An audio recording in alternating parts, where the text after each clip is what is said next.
an la ilaha illallah wahdahu la syarikalah wa asyhadu anna Muhammadan abduhu wa rasuluhu la nabiyya wa la rasula ba'da amma ba'd. Bapak Ibu sekalian yang dimuliakan Allah, teman-teman sekalian, Assalamualaikum warahmatullahi wabarakatuh. Kita bersyukur pada Allah Subhanahu wa taala. Pagi hari ini atas izin Allah kita diizinkan untuk majelis ilmu, untuk belajar bagaimana menjadikan Ramadan momentum untuk dapatkan hidayah Allah. Walaupun hanya setitik cahaya, walaupun itu hanya sebuah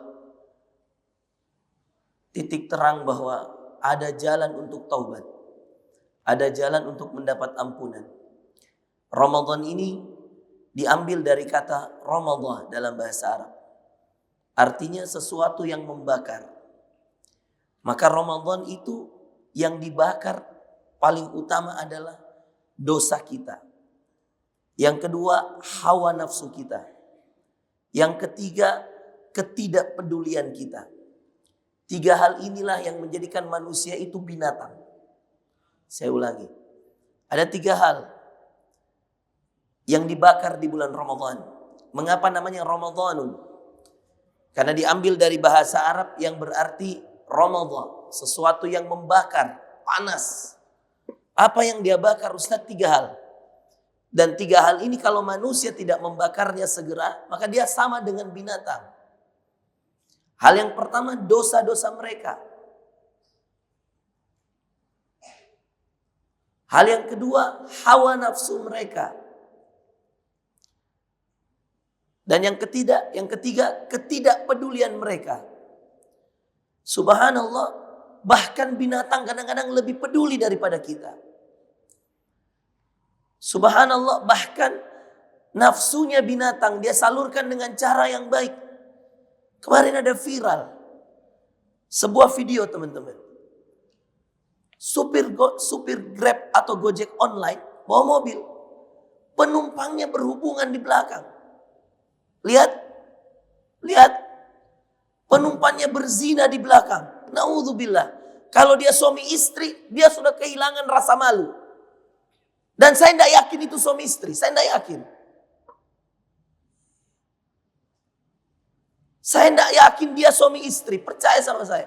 Kalau dia suami istri, dia tidak akan melakukan itu. Dan ngapain di mobil kalau suami istri? Orang kita hidup lama sama-sama. Saya yakin itu selingkuhan. Dan saya yakin itu perzinahan. Dan itu sangat kehilangan moral, teman-teman. Saya tidak tahu di mana kejadiannya. Seandainya di Makassar saya suruh Pak Nasrullah cek. Tangkapkan saya dulu itu orang. Subhanallah. Tapi kita lihat videonya tuh. Hilang moral. Jauh sekali manusia dari akhlak hari ini. Karena kenapa, teman-teman? Hilangnya moral itu karena jauhnya dia. Dan saya tidak yakin dia sholat subuh tadi pagi itu orang. Seandainya saya yang bisa BAP, pertanyaan pertama saya, apakah Anda sholat subuh tadi pagi? Pasti dia jawab tidak. Saya hakul yakin. Karena kalau dia bangun subuh saja, teman-teman, dia akan kehilangan sifat-sifat munafik dalam dirinya. Itu sholat subuh saja. Kamu bangun saja sholat subuh. Iya. Tepat waktu sholatnya, kamu sudah punya nilai plus dibanding yang lain. Nabi SAW mengatakan begini, Inna asqalas sholati alal munafiqina sholatus subuh wa sholatul isya. Seandainya ada sholat, kata Rasulullah SAW, sesungguhnya sholat yang paling berat bagi orang munafik, sholat subuh, sholat isya. Dan orang-orang yang susah bangun subuh dikategorikan orang munafik. Nah, teman-teman sekalian, maka Ramadan itu membakar dosa-dosa, maksiat-maksiat. Dia bakar apa lagi? Hawa nafsu. Nafsu yang tidak bisa disalurkan dengan baik, dengan halal. Ini yang dibakar oleh Ramadan. Makanya coba lihat, perhatikan. Makan halal, minum halal. Kapan jadi haram? Ketika masuk bulan Ramadan. Karena perintahnya puasa. maka yang halal tahan dulu. Tahan dulu nafsunya. Berkali-kali saya katakan, Allah punya pandangan sendiri. Allah punya perhitungan sendiri.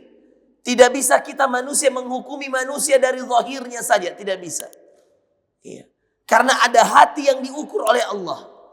Hati manusia inilah yang unpredictable.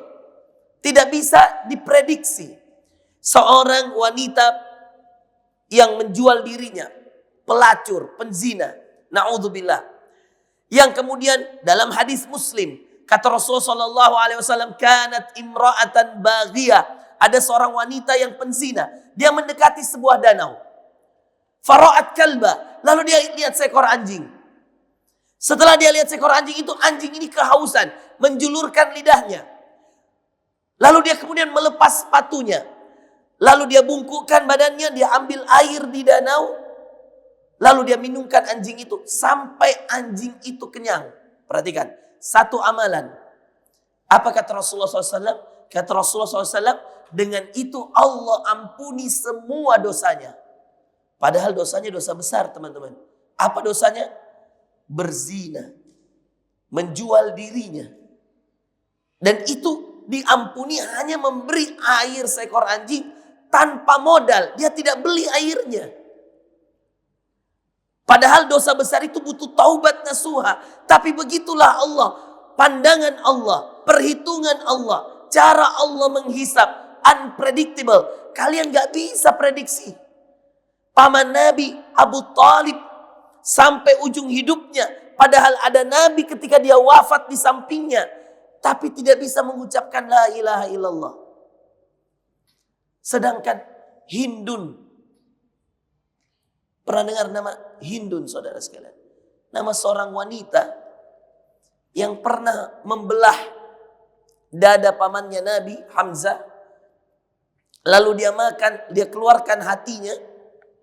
Lalu dia makan, dia kunyah. Lalu dia buang setelah itu. Hindun. Itu di ujung hidupnya diampuni oleh Allah. Dimasukkan dia ke dalam Islam. Taubat dia, dapat dia hidayah. Setelah dia dapat hidayah, dia masuk Islam. Hari ini semua orang yang menyebut nama Hindun, walaupun sakit hati kita masih besar, sakit hati kita wajar, karena kita tidak tega. Paman Nabi dibelah dadanya, Hamzah, lalu dikeluarkan hatinya, lalu dimakan, dikunyah, dibuang. Tidak ada yang rela, tidak ada yang mau membayangkan kejadian itu. Itu berat sekali, teman-teman. Dibayangkan aja berat, apalagi dilihat langsung. Tapi kita harus ikhlas. Kita harus terima takdir Allah. Di ujung hidupnya dia masuk Islam.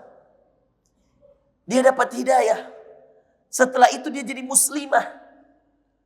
Lalu dia meninggal dalam keadaan Islam. Mempertahankan hidayahnya. Disitulah, teman-teman, kita selalu sampaikan dalam diri kita. Ternyata hidup itu bukan awalnya, bukan tengahnya, tapi akhirnya. Permasalahannya, akhir itu future, masa depan. Dan semua masa depan itu bukan punya kita. Bukan di genggaman kita, tetapi di genggaman Allah. Milik Allah masa depan itu. Maka semua orang yang pendosa berhak punya kesempatan dapat hidayah. Seperti wanita penzina, seperti Hindun, seperti Umar bin Khattab, seperti Abu Dzar Al-Ghifari, mantan pembegal. Abu Dzar ini juga hebat kisah hijrahnya. Nama aslinya Jundub bin Junadah. Pernah dengar nama sahabat Nabi dari Ghifar? Namanya Abu Dzar Al-Ghifari. Itu subhanallah, teman-teman. Dulu dia merampok, membegal orang. Semua orang yang datang bawa harta di perjalanannya, diambil hartanya, dibunuh. Mereka-mereka yang kemudian akhirnya pernah dizolimi oleh Abu Dzar, yang dahulu namanya Jundub bin Junadah, itu dirampok, dibegal dengan cara yang tidak baik lalu dibunuh. Seketika dia masuk Islam, dapat hidayah. Seketika dia dapat hidayah, dia masuk Islam. Allah pilih dia, saudara sekalian. Lalu kemudian dia tinggal bersama Nabi di Madinah. Lalu seketika itu, setelah beberapa waktu dia minta izin ke Nabi untuk balik ke Ghifar. Ghifar itu kampungnya. Makanya namanya Al-Ghifari. Ada Syekh namanya di sini Syekh Yusuf Al-Makassari, karena orang Makassar. Ya, ada Banten Al-Bantani.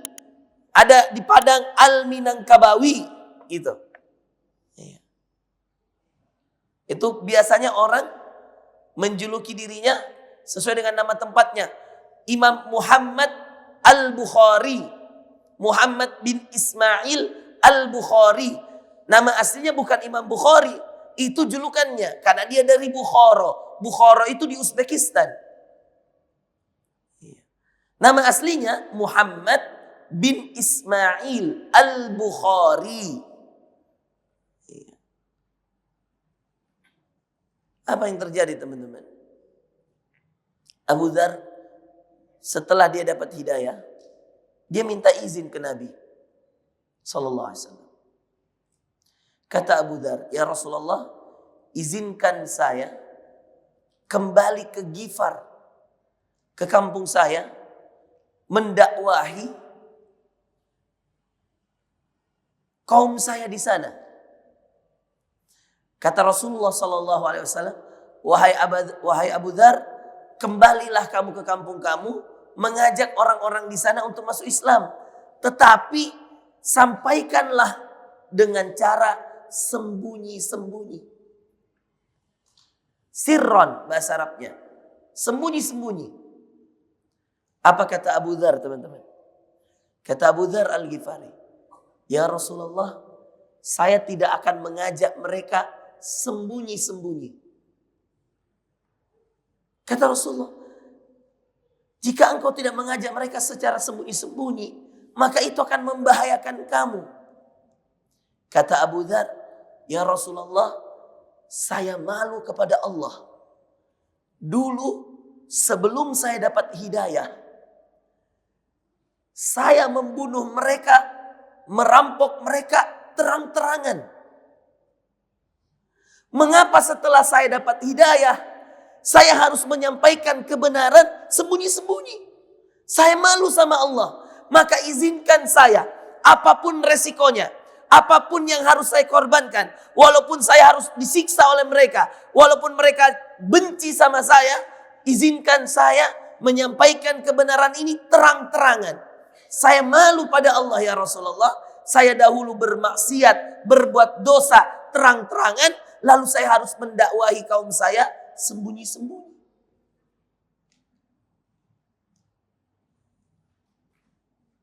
Subhanallah.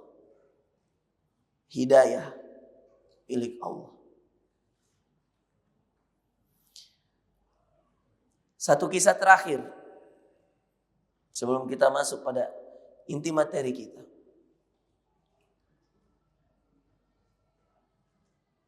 Yang sangat fundamental dalam Al-Quran. Tentang hidayah. Bagaimana Allah menyadarkan orang. Bagaimana Allah memberi keimanan pada orang. Lalu mereka berkumpul untuk bersama dalam keimanan. Allah lah yang memberi petunjuk teman-teman. Allah lah yang memberi hidayah. Maka kalau kalian sudah berada dalam jalan kebenaran, pegang baik-baik. Tidak mungkin Allah kasih jalan, lalu Allah kasih sesat. Tidak mungkin. Tidak mungkin Allah kasih cahaya, tanda, lalu kemudian kalian datangi tanda itu, lalu kemudian tanda itu habis.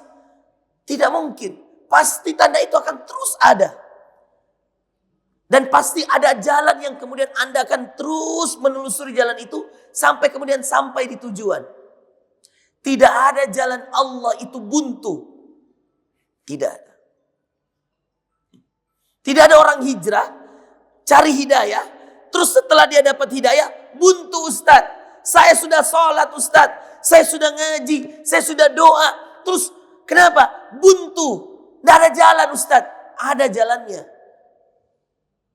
Cuman mungkin kamu yang belum ada ilmunya. Kamu yang belum lengkap pengetahuannya. Makanya kamu merasa masalah kamu gak selesai-selesai. Kamu ngerasa kayak di jalan ini buntu Ustaz. Tidak ada jalan yang lain. Padahal jalannya luas, lebar. Apa yang membuat itu? Kamu masih pakai kacamata yang gelap. Apa kacamata itu teman-teman? Ilmu yang masih kurang, minim. Makin luas ilmunya, makin luas pandangannya, makin luas jangkauan penglihatannya. Sehingga dia tahu, oh jalannya tidak buntu. Mata saya yang tidak melihat dengan baik. Ini kisah segerombol anak muda yang Allah kasih hidayah. Di tengah jahatnya rezim pemerintahan saat itu. Di tengah zalimnya raja saat itu. Ada 7 anak muda. Ini dalam riwayat berbeda pendapat ulama. Ada yang mengatakan 5. Ada yang mengatakan jumlahnya 7. Yang paling kuat itu 7. Ada yang mengatakan 3. Makanya ada ayatnya. Sayaquluna thalathatur rabi'uhum kalbuhum. Mereka ada yang mengatakan jumlah anak muda itu 3. Yang keempatnya anjingnya. Wa yaquluna khamsatun sadisuhum kalbuhum. Lalu mereka mengatakan jumlah anak muda itu 5. Yang keenam anjingnya. Lalu kemudian mereka mengatakan wa yaquluna sab'atun wa thaminuhum kalbuhum. Dan yang lain mengatakan 7, yang ke-8 anjingnya. Jadi ada 3 versi. Ada yang mengatakan Ashabul Kahfi itu 3 orang, yang keempat anjingnya. Ada yang mengatakan 5 orang, yang keenam anjingnya. Dan ada yang mengatakan 7 orang, yang ke-8 anjingnya. Wa yaquluna sab'atun wa thaminuhum. Thaminuhum itu thamaniyah. Thamaniyah itu 8. Thaminuhum kalbuhum. Qur rabbi a'lamu bi'iddatihim ma ya'lamuhum illa qalil. Katakanlah Allah lebih tahu jumlah mereka. Dan apa yang mereka ketahui itu hanya sedikit sekali dari ilmu. Masih sangat luas ilmunya Allah. Dan Anda tahu teman-teman, Ashabul Kahfi ini, ya, anggaplah kita mengambil riwayat yang pandangannya 7. Karena Allah suka angka 7. Al-Fatihah 7 ayat. Langit 7 lapis. Tawaf 7 kali. Sa'i 7 kali. Ya. Banyak hal dengan angka 7. Yang Allah subhanahu wa ta'ala tunjukkan pada kita dalam hal ibadah, penciptaan. Itu banyak sekali. Dan Allah menyukai angka 7.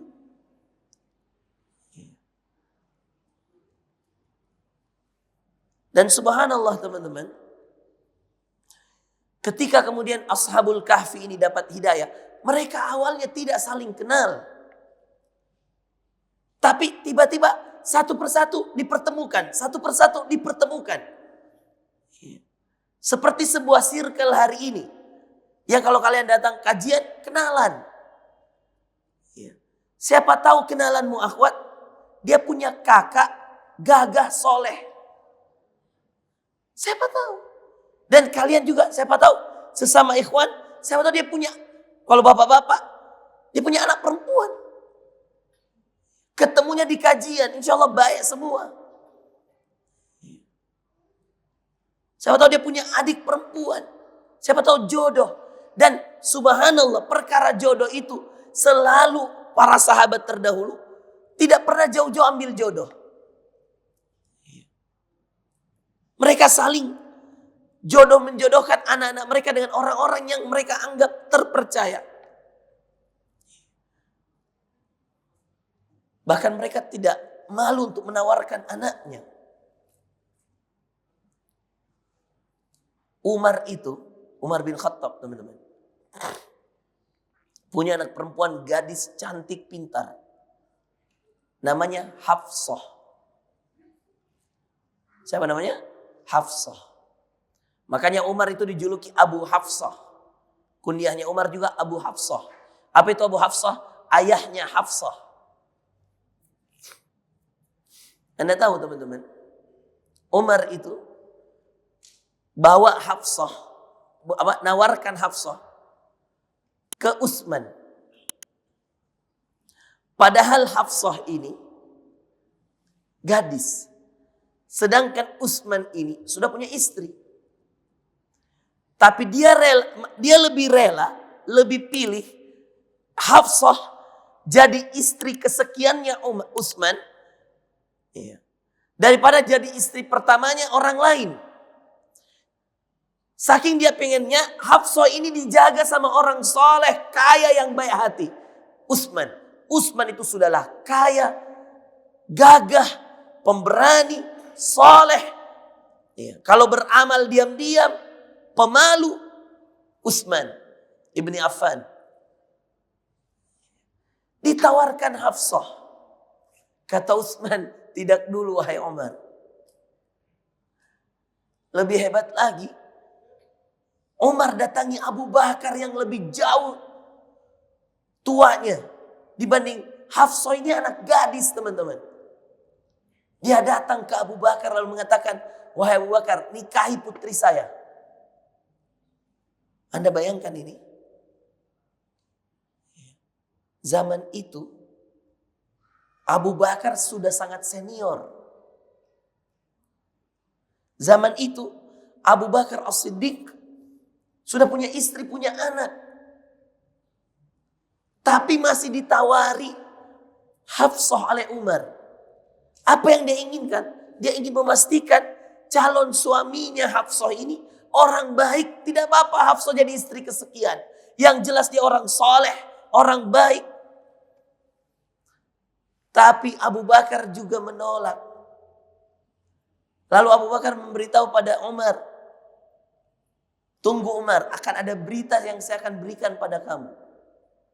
Ternyata apa beritanya teman-teman? Abu Bakar menghadap ke Rasulullah, menawarkan Hafsah. Rasulullah terdiam dan Abu Bakar faham kode itu bahwa Rasulullah mau. Maka menikahlah Nabi dengan Hafsah. Bayangkan. Siapa yang nikahi? Rasulullah. Jadilah Hafsah itu istri Nabi. Andai Umar tidak tawarkan Utsman, andai Umar diam-diam saja tidak tawarkan Abu Bakar, Abu Bakar tidak akan tahu bahwa Umar sedang ingin mencarikan jodoh untuk Hafsah. Inilah juga pentingnya ikhtiar, usaha. Orang yang sungguh-sungguh ikhtiar pasti dia akan dapatkan bahkan yang lebih baik dari yang dia harapkan. Makanya Masya Allah teman-teman, sangat mengharukan ketika Umar akhirnya tahu bahwa Rasulullah yang mau menikahi Hafsah. Seakan tidak percaya bahwa Nabi lah yang akan menjadi suami dari anaknya Hafsah. Dan itulah Umar ibn Khattab. Setelah dia dapat hidayah, dia sangat sungguh-sungguh. Bahkan perkara menikah putrinya, dia sungguh-sungguh carikan jodoh. Dia tidak mau putrinya dinikahi sembarang orang yang bisa membuatnya jauh dari Allah. Subhanallah. Nah itulah tadi yang saya katakan, hidayah itu tidak ada jalan buntunya. Umar tawarkan Utsman, bukan buntu, tapi bagian dari solusi. Kalau dia tidak tawarkan Utsman, maka Utsman tidak menolak. Kalau Utsman tidak menolak, Abu Bakar tidak mungkin ditawarkan. Ketika ditawarkan, Abu Bakar juga menolak. Tapi itu hanyalah rangkaian cerita dari Allah, dibuat sebuah skenario supaya turun keajaiban, turun ketentuan, turun hadiah dari Allah. Apa? Dinikahinya Hafsah oleh Rasulullah. Andai Umar tawarkan pada sahabat-sahabat yang masih bujang, Banyak gak sahabat waktu itu yang masih jomblo, masih bujang? Banyak. Banyak gak diantara mereka yang soleh? Banyak. Tapi kenapa pilih Utsman? Kenapa pilih Abu Bakar? Yang sudah menikah, sudah punya istri, sudah punya anak. Kenapa ditawari mereka? Karena kesolehan. Umar mau putrinya dinikahi orang yang soleh. Dan yang dia lihat soleh Utsman. Setelah itu dia bawa ke Abu Bakar yang lebih soleh lagi. Yang mana Abu Bakar lah yang mengajak Utsman untuk masuk Islam. Dan tidak ada jalan buntu, saudara sekalian. Yang ada adalah jalanmu yang sekarang hari ini setelah kamu dapat hidayah. Setelah kamu ikut kajian. Setelah kamu hijrah. Kalau ada jalan yang, ya Allah Ustaz, susahnya di jalan ini Ustaz. Susahnya di jalan hidayah. Susahnya di jalan hijrah. Mau begini salah. Mau begitu salah. Mau ambil keputusan bingung. Seakan tidak ada jalan solusi. Padahal sebenarnya teman-teman ini adalah rangkaian cerita yang Allah takdirkan kepada kalian supaya kisahmu jadi indah. Suatu hari nanti kamu bisa bercerita pada anak-anakmu. Dulu bapak kerja di tempat maksiat. Dulu saya nak, ibunya bilang sama anaknya. Dulu mama waktu dulu malas sholat. Iya. Dulu ndak pernah mengaji. Sekarang setelah hijrah, setelah dapat hidayah, Allah buka itu jalan-jalan untuk dia mengaji, baca Al-Quran, dapatin hidayah atas izin Allah. Nah, teman-teman sekalian, maka hidayah itu dikejar. Mulailah dengan titik-titiknya, mulailah dengan kecil-kecilnya, tetesan-tetesannya, titik-titiknya, cari dulu. Supaya apa? Supaya Anda tidak merasa beban. Anda tidak merasa berat. Jalani satu persatu. Lalui satu persatu. Maka begitu juga dengan Ramadan. Step by step. Kita urutkan. Apa nih yang harus kita kejar di bulan Ramadan. Sehingga saya bisa totalitas. Setelah Ramadan saya bisa keluar menjadi pemenang. Saya bisa keluar menjadi al-muttaqin. Orang yang bertakwa. Kutiba alaikumusiyam. Telah ditetapkan bagi kalian berpuasa. Kama kutiba alal ladina min qablikum. Sebagaimana ditetapkan untuk orang-orang sebelum kalian berpuasa. La'allakum tattaqun. Agar kalian bertakwa. Bertakwa inilah yang penting teman-teman. Gimana caranya bisa bertakwa? Dengan 1 bulan. Inilah yang dinamakan oleh para ulama. Madrasatul Ramadaniyah. Madrasah Ramadaniyah. Sekolah Ramadan. Belajar di sini. Jadikan dia satu sekolah untuk hajat yang banyak. Jadikan dia satu sekolah untuk diampuni banyak dosa. Jadikan dia satu sekolah untuk mendapatkan keistiqomahan dalam hidayah. Ini namanya sekolah Ramadan. Dan sekolah Ramadan ini teman-teman, penting untuk kita pelajari hari ini. Karena dialah sumber utama hidayah. Sumber utama ampunan dosa. Sumber utama pembebasan seseorang dari api neraka. Sumber utama pahala yang berlipat. Semua hari, semua bulan selain Ramadan ada hidayah. Tapi bukan sumber utama hidayah. Semua bulan, semua hari ada ampunan dosa, tapi bukan sumber utama pengampunan dosa. Semua bulan, semua hari ada saja orang yang dijauhkan dari api neraka, tapi bukan sumber utama dijauhkan dia dari api neraka. Semua bulan, semua hari ada pahala, tapi bukan sumber utama pahala. Kenapa kita namakan sumber utama teman-teman? Karena dia sebagai pusat. Seakan kalau Anda serius di 1 bulan ini.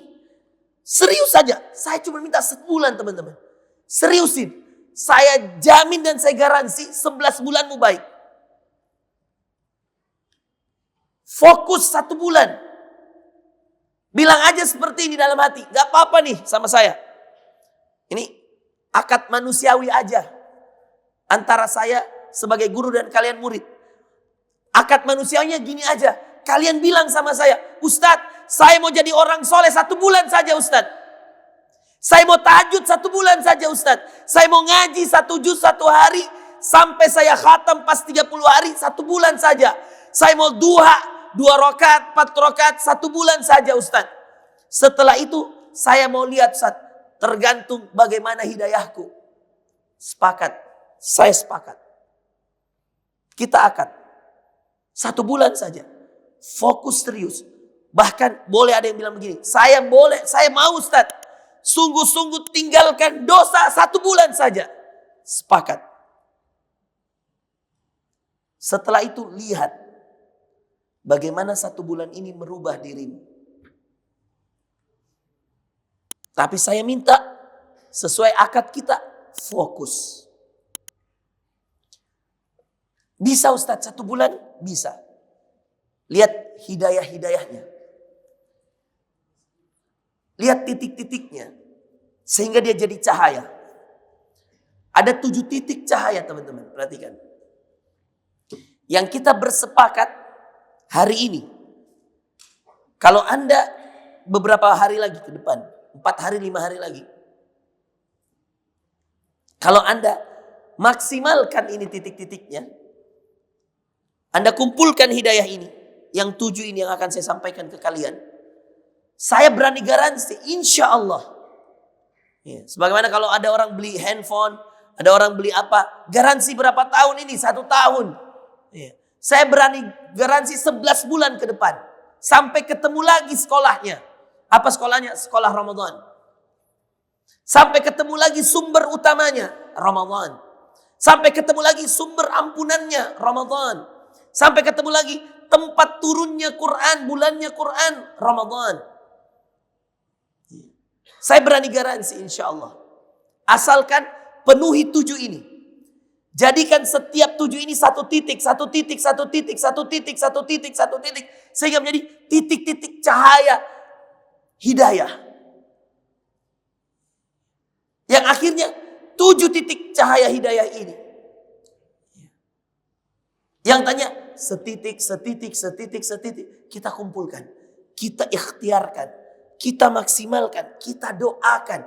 Sebulan saja dulu. Kalian jangan berhitung. Saat saya berjanji 20 tahun, terlalu panjang. Saya hitung 30 tahun saat terlalu panjang. Sebulan saya minta teman-teman. Lalui dengan 7 titik cahaya ini. Tidak mampu paksa. Berat. Maksimalkan. Iya. Jangan ada kata menyerah. Karena saya cuma minta 1 bulan untuk 11 bulan. 1 bulan untuk 11 bulan ke depan. Garansi. Saya jamin garansinya. Insya Allah. Ya, karena semua yang akan kita bahas, semua yang akan kita sampaikan, garansinya bukan dari Ustadz Fahru Rozi. Tetapi ada ayatnya dalam Al-Quran dari Allah dan juga ada hadisnya dari Rasulullah Sallallahu Alaihi Wasallam. Kita mulai. Siap-siap belajar. Jangan dicatat dulu, fokus dulu. Nanti kalau saya bilang catat, baru catat. Titik pertama. Hidayah yang ingin kita kejar di bulan Ramadan. Titik pertama hidayah ini. Berawal dari titik yang bernama pengakuan dosa.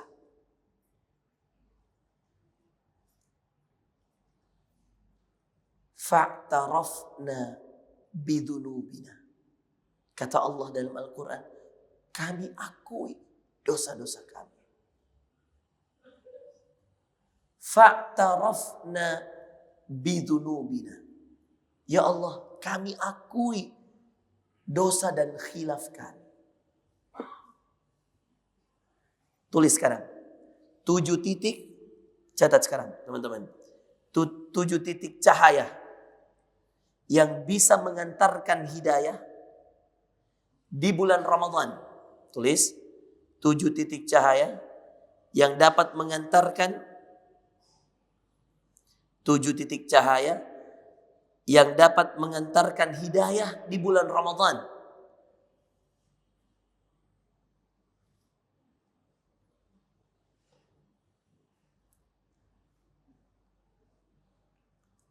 dan mendatangkan keberkahan. Tulis. Bisa mengantarkan hidayah di bulan Ramadan.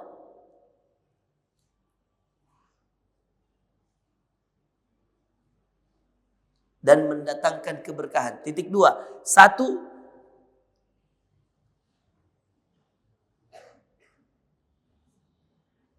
Setitik cahaya, tulis, setitik cahaya bernama pengakuan dosa.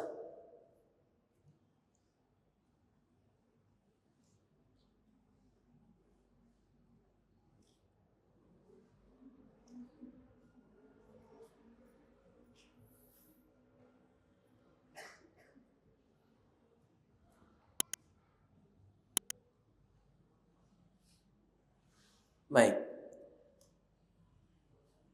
Ini layar bisa ditampilkan. Buka surah Ghafir ayat 11. Tulis itu, surah Ghafir ayat 11.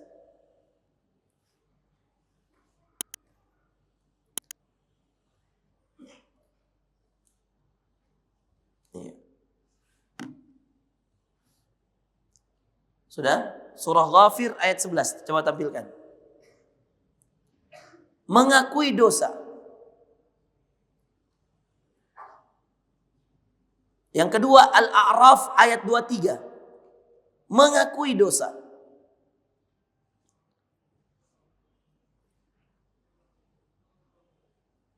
Oke, kita buka dengan surah Ghafir. Qalu rabbana amattana thnataini wa ahyaitana thnataini fa'tarafna. Nah ini ayat yang depan ini. Fa'tarafna bidhunubina fahal ila khurujim min sabil. Ayatnya qalu, mereka mengatakan, mereka menjawab, atau coba dari ayat 10-nya bagusnya. Karena ini ada niqash, ada perbincangan. Coba kita lihat dari ayat 10-nya. Innal ladzina kafaru yunaduna lamaqtullahi akbar. Lamaqtullahi akbaru min maqtikum anfusakum idh tud'auna ilal imani fatakfurun. Coba baca terjemahnya, lihat terjemahnya. Sesungguhnya orang-orang yang kafir akan diseru oleh malaikat pada hari kiamat.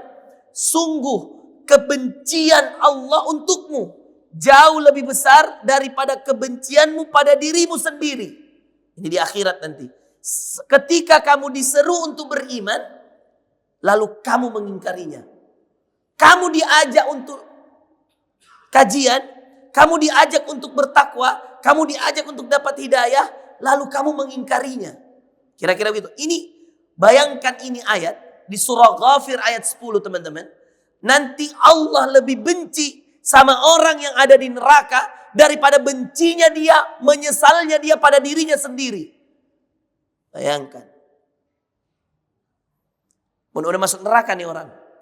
Dia benci sama dirinya. Kenapa dulu saya tidak sholat? Kenapa dulu saya tidak pakai jilbab? Kenapa dulu saya mencuri? Kenapa dulu saya berbuat dosa? Maka dia benci dengan dirinya. Maka kata malaikat, sungguh Allah lebih benci kepadamu daripada kamu benci sama dirimu sendiri. Hari itu. Subhanallah. Kita lihat ayat selanjutnya. Itu karena apa? Dia diajak beriman lalu dia mengingkari. Sekarang lihat ayat selanjutnya. Apa yang dijawab? Ketika malaikat sampaikan itu, apa yang mereka bilang? Orang ini apa bilangnya apa, teman-teman? Lihat ini, mengakui dosa. Lihat ayatnya. Qalu, mereka mengatakan, Rabbana amattana snataini wa ahyaitana snatain fa'tarafna bidunubina. Qalu, mereka menjawab, Rabbana, ya Tuhan kami, amattana snatain, Engkau telah mematikan kami 2 kali. Terus, wa ahyaitana snatain, Engkau telah menghidupkan kami 2 kali. Tahu apa yang dimaksud dengan mematikan 2 kali, menghidupkan 2 kali? Kita ini akan mati 2 kali, teman-teman. Dan hidup juga 2 kali. Mati yang pertama, mati di sini. Masuklah kita ke alam kubur. Mati yang selanjutnya, mati di akhirat. Dibakar, mati. Hidupkan lagi, mati lagi. Siksa lagi, mati lagi. Mati ini yang berulang, mati lagi. Hidup 2 kali juga teman-teman. Hari ini hidup. Nanti di akhirat hidup. Sebagaimana hari ini hidup. Sebagaimana kita bisa merasakan sesuatu. Nanti di akhirat juga kita bisa merasakan sesuatu. Ahyaitana tsnatain. Tapi apa yang kemudian Allah katakan? Fa'tarafna bidhunubina, maka kami akui dosa dan kesalahan kami. Coba terjemahannya ya. Mereka jawab, wahai Tuhan kami, tuh lihat, Engkau telah mematikan kami 2 kali dan telah menghidupkan kami 2 kali. Lalu kami mengakui dosa-dosa kami. Maka adakah jalan bagi kami untuk keluar dari neraka? Lihat ayat selanjutnya. Dzalikum bi annahu idza du'iya Allah wahdah kafartum wa yushrak bihi tu'minu fal hukmu lillahil aliyyil kabir. Dzalikum bi annahu idza du'iya Allah wahdahu kafartum. Coba lihat ayatnya. Dikatakan pada mereka, itu terjadi karena kamu benar-benar kufur. Kamu benar-benar kafir. Tidak mau sama sekali melihat ini hidayah. Tidak mau sama sekali menganggap ini, wah ini tanda.